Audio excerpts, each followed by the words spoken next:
আসসালামু আলাইকুম দর্শক, শুভেচ্ছা নিন। লন্ডন থেকে স্বাগত জানাচ্ছি আমি কাজী আহমেদউদ্দিন মিশন। আসসালামু আলাইকুম প্রিয় দর্শক, বেশ কিছুদিন আগে আগে মানে এই গভর্নমেন্ট আসার আগে মানে অন্তর্বর্তীকালীন সরকারের যে সময়টা ছিল, সেই সময়ে ডক্টর ইউনূসের কর্মকাণ্ড সম্পর্কে বলতে যেয়ে একটা টকশোতে মানে একটা টেলিভিশন টকশোতে আমি একটা মন্তব্য করেছিলাম। সেই মন্তব্য নিয়ে তখন অনেকে আমাকে বলেছিল এই ধরনের কথা আমি কেন বললাম। আমি যে কথাটা বলেছিলাম সেটা হলো যে আমি বুঝতে পারি না ডক্টর ইউনূস কিভাবে মানে এতগুলো অযোগ্য লোককে একত্রিত করতে পেরেছিল। এই জন্য ওনাকে একটা পুরস্কার দেওয়া উচিত। মানে এতগুলো অযোগ্য বলতে আমি বলেছিলাম, উনি যাদের নিয়ে ক্যাবিনেট সাজিয়েছিলেন, যাদেরকে উপদেষ্টা বানিয়েছিলেন, তাদের যোগ্যতা সম্পর্কে, তাদের অযোগ্যতা সম্পর্কে, তাদের বৈশিষ্ট্য সম্পর্কে বলতে যে আমি এই কথাটা বলেছিলাম যে এতগুলো অযোগ্য লোক উনি কিভাবে একত্র করলেন। মানে আপনাকে যদি কিছু লোককে একত্র করতে বলা হয় যে সবগুলো অযোগ্য লোককে তুমি একত্র করো, আপনি কিন্তু 2-3টা করার পর পাবেন না, এত অযোগ্য লোক পাবেন কোথায়? কিন্তু উনি পেরেছিলেন, ওনার সেই দক্ষতা ছিল। তো এটা যখন আমি বললাম, কেউ হাস্যরস করেছেন, কেউ বলেছেন আমি নাকি একেবারে অতি সরলীকৃত মন্তব্য করেছি। এবং এখন এসে গত কয়েকদিন ধরে যা দেখছি, আমার কাছে মনে হচ্ছে আসলে আমি একটু কম বলেছিলাম, শব্দটা ভুল ছিল, অযোগ্য এই শব্দটা ভুল ছিল, আমার অযোগ্য বলা ঠিক হয়নি। আমার বলা উচিত ছিল যে এতগুলো ভণ্ড লোককে উনি কী করে একত্রিত করেছিলেন। মানে এরা এক একজনের চেয়ে বড় ভণ্ড, এরা এক একজনের চেয়ে বড় দুর্নীতিবাদ ছিল। উদাহরণ দিচ্ছি আপনাকে, আপনারা নিশ্চয়ই খেয়াল করেছেন গত কয়েকদিন ধরে কয়েকজন উপদেষ্টা, বেশ কয়েকজন উপদেষ্টা, আপনার ব্রিগেডিয়ার সাখাওয়াত হোসেন, তারপরে আপনার নূরজাহান ফরিদা আক্তার, তারপরে আপনার ডক্টর আসিফ নজরুল, তারপরে তৌহিদ হোসেন, এরা সবাই উপদেষ্টা ছিলেন। কিন্তু এই উপদেষ্টারা বিভিন্ন সময়ে নানা রকম কথা বলতেছেন। তারা কথা বলতেছেন কী নিয়ে? তারা কথা বলতেছেন ওই সময় শেষ দিকে এসে যে যুক্তরাষ্ট্রের সঙ্গে যে বাণিজ্য চুক্তি হয়েছে এটা নিয়ে কথা বলছেন। এবং কেউ কেউ বলছেন এটা নাকি একটা কিচেন ক্যাবিনেটের মাধ্যমে হয়েছে, যেখানে খুব কম লোক ছিলেন। আবার কেউ কেউ বলতেছেন এটা কেবল ডক্টর খলিলুর রহমান এবং বাণিজ্য সচিব ওই সময় যিনি ছিলেন শেখ বশিরউদ্দিন, এই দুইজন এবং তার সঙ্গে ইউনূস সাহেব, এই তিনজনের আগ্রহে হয়েছে। নানা রকম কথা। আজকে আমি ইন্টারেস্টিংলি একটা আপনার ফটো কার্ড দেখলাম, যে সেই ফটো কার্ডটা আপনাদের আমি দেখাচ্ছি, আপনারা দেখেন। সেখানে বলা হচ্ছে সব দোষ ডক্টর ইউনূসের, আমি কিছু জানি না। এখানে ওই যে চারজনের নাম আমি একটু আগে আমি বললাম, সেই চারজনের ছবি দিয়ে তারা কে কী বলেছেন সেটা লেখা আছে। আমি বরং পড়েই শোনাই কে কী বলেছেন। সাখাওয়াত সাহেব বলেছেন ডক্টর ইউনূসের কিচেন ক্যাবিনেট ছিল, আমাকে রাখা হয়নি, আমি দ্ব্যর্থহীনভাবে বলতে চাই আমি সেখানে ছিলাম না, এটা বলেছেন ব্রিগেডিয়ার সাখাওয়াত। আর ফরিদা আক্তার বলেছেন বাণিজ্য চুক্তির আওতায় সস্তায় মাংস, পোলট্রি ও প্রাণীজ পণ্য আমদানির তীব্র বিরোধিতা করেছি, শেষ দিন পর্যন্ত এই চুক্তির বিরুদ্ধে লড়েছি, চুক্তি ঠেকাতে পারিনি। আর তৌহিদ হোসেন সাবেক পররাষ্ট্র উপদেষ্টা, তিনি বলেছেন পরে জানতে পারি প্রধান উপদেষ্টার নেতৃত্বে 6 জন উপদেষ্টা প্রতি মঙ্গলবার বৈঠক করেন, যাকে কিচেন ক্যাবিনেট বলা হতো। সব সিদ্ধান্ত সেখানে হতো, মার্কিন চুক্তির বিষয়ে আমি বা পররাষ্ট্র মন্ত্রণালয় অবহিত নয়। আর ডক্টর আসিফ নজরুল বলেছেন মার্কিন চুক্তি নিয়ে ডক্টর ইউনূস আমাকে ডাকেননি। আমি এই চারটা একটু বিশ্লেষণ করি আপনাদেরকে। যেমন আমি মানে মোটামুটি বোঝা গেল যে ওনারা বলতে চেয়েছেন যে ওনারা জানতেন না, ওনারা বিরোধিতা করেছেন, এই ধরনের একটা চুক্তি হওয়ার ব্যাপারে ওনাদের আপত্তি ছিল। ব্রিগেডিয়ার সাখাওয়াত অবশ্য এই চুক্তি নিয়ে বলেননি, উনি বলেছেন যে ডক্টর ইউনূসের একটা কিচেন ক্যাবিনেট ছিল, ওখানে সব কিছু হতো। তো এই যে ছিল, এই যে তারা চুক্তিটা করলো, আপনি তো পছন্দ করেননি, আপনি আপত্তি করেছেন। তো আপত্তি কথাটা প্রকাশ করলেন না কেন? আপত্তির কথাটা আপনি এখন বলছেন, মানে সেই অন্তর্বর্তীকালীন সরকারের একজন উপদেষ্টা হিসাবে সমস্ত সুযোগ সুবিধা ভোগ করার পর যখন ওই সরকারের মেয়াদ শেষ হয়ে গেছে, এখন আপনি সাধু সাজতেছেন, তখন আপনার এই সাধুগিরি কোথায় ছিল? এই যে বানিয়ে বানিয়ে নিজেকে সাধু প্রমাণ করার প্রচেষ্টা, এটাকে বলা হয় ভণ্ডামি। আপনি আরও যা কয়দিন দেখবেন অনেকেই বলবে, আসিফ মাহমুদ সজীব ভুঁইয়া বলতেছেন ওখানে একটা ডিপ স্টেট ছিল, ডিপ স্টেট তাদের কী করতে চেয়েছিল, তো তখন বললেন না কেন? তখন বললেন না কেন? মাহফুজ আলম তিনি অনেক কাহিনী জানি, মানে জ্ঞান গর্ব কথা বলতেছেন, তখন বললেন না কেন? তখন আপনারা পদত্যাগ করতে পারতেন, বলতে পারতেন এতে দেশের ক্ষতি হবে। তৌহিদুল ইসলাম সাহেব বলছেন, উনি কি বলছেন, তুমি নাকি 3 বার পদত্যাগের কথা ভেবেছেন, মানে বলেন না, কিন্তু বলতেন 3 বার পদত্যাগ কিন্তু দিয়েছিলাম তাহলে বুঝতাম, তা না, উনি ভেবেছেন। কিন্তু সরকারের ভাবমূর্তি নষ্ট হবে এটা ভেবে আর পদত্যাগ করেননি। আপনার কাছে সরকারের ভাবমূর্তি বেশি না এই দেশের ভবিষ্যৎটা বেশি? এই সমস্ত লোক তো ভণ্ডের ভণ্ড, চূড়ান্ত ভণ্ড। এই ভণ্ডরা এখন মহানায়ক সাজতেছেন, সাধু সাজার চেষ্টা করতেছেন। কি বলবেন? আপনি পারতেন তখনই বলতেন, কেন হয় নাই বাংলাদেশে এরকম? এর আগে যে ডক্টর ইয়াজউদ্দিন আহমেদ উনি যখন প্রেসিডেন্টও ছিলেন, উনি যখন প্রধান উপদেষ্টা ছিলেন, একই সঙ্গে 2টো পদেই ছিলেন, তখন কি 4 জন উপদেষ্টা পদত্যাগ করেননি? করেছিলেন। তো আপনারা করলেন না কেন? আপনি বলতেন যে এটা আমি এর সঙ্গে একমত না, আমি করবো না, এটা আপনি প্রকাশ করতেন, জনগণকে জানাতেন, জানালেন না কেন? সমস্ত গুড় মধু খাওয়ার পরে এখন সাচ্ছেন সাধু না? এই সাধুদেরকে চিনে রাখেন আপনারা, আমি জনগণকে বলছি, এদেরকে চিনে রাখেন। সমাজে যেখানে এরা যাবে এদেরকে সম্মান করবেন না। আমি অপমান করতে বলি না, মব করতে বলি না, বাট আমি বলছি এদেরকে সম্মান দেখাবেন না। এরা কেউ সম্মানের যোগ্য নন। ফরিদা আক্তার এত কিছু করেছেন, ওনার হাজব্যান্ড ফরহাদ বাজার এখন বিপ্লবী কথাবার্তা বলেন। তখন তো আপনার ঘরেই থাকতেন, উনি প্রতিদিন অফিস থেকে তো আপনার ঘরেই ফিরতেন। বললেন না কেন পদত্যাগ করতে থাকে? বললেন না কেন এই বিষয়গুলি জনগণের সামনে আনতে? বলেননি। এরা সবাই গিয়েছিল যার যার নিজস্ব স্বার্থ চরিতার্থ করার জন্য। দেখেন, সবারই কিন্তু মানে আপনার অভিযোগের তীর কিন্তু একজনের দিকে, সেটা হল ডক্টর খলিলুর রহমান। এই খলিলুর রহমানই এই চুক্তিটা সম্পাদন করেছে। চুক্তিটা কত খারাপ আপনারা যেটা জানতে চান, আজকে একটা দৈনিক প্রথম আলোতে একটা নিউজ বেরিয়েছে, আপনারা পারলে পড়ে দেখেন। এটা প্রফেসর আনু মোহাম্মদ জাহাঙ্গীরনগর ইউনিভার্সিটির টিচার ছিলেন, ইকোনমিক্সের অর্থনৈতিক শিক্ষক ছিলেন। তিনি একটা লেখা লিখেছেন, আপনারা পারলে একটু পড়েন। এই লেখাটা শিরোনামটা খেলে আমি পড়ে শোনাই।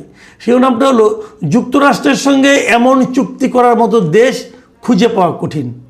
মানে উনি বলেছেন যুক্তরাষ্ট্রের সঙ্গে যে চুক্তিটা আমাদের হয়েছে, এ ধরনের একটা চুক্তি করার মতো দেশ এই পৃথিবীতে আর দ্বিতীয়টা পাওয়া যাবে না। একমাত্র বাংলাদেশি এরকম আহাম্মক বলেন, আত্মসম্মানহীন বলেন, অথবা দালাল টাইপের লোক বলেন, বোধহয় আর পৃথিবীতে কোথাও নাই। এবং সেই দালাল গোষ্ঠীর শিরোমণিকে ডক্টর ইউনূস, ডক্টর খলিল এবং শেখ বশির, এই 3 জনের যৌথ প্রযোজনায় এই চুক্তিটা হয়েছে। শেখ বশিরকে চিনলেন তো, যে আকিব সাহেবের ছেলে।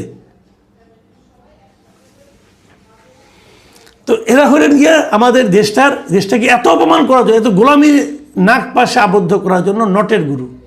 এই নাটের গুরুরা এই কাজগুলি করেছে। দেখুন এরা কতটা ব্যক্তি স্বার্থের জন্য লালায়িত।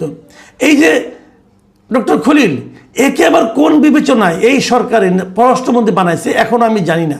এই প্রশ্নটা যেদিন ওনার নামটা দেখেছি আমি ওই দিন থেকেই প্রশ্ন করছি যে হোয়াই ডক্টর খলিল।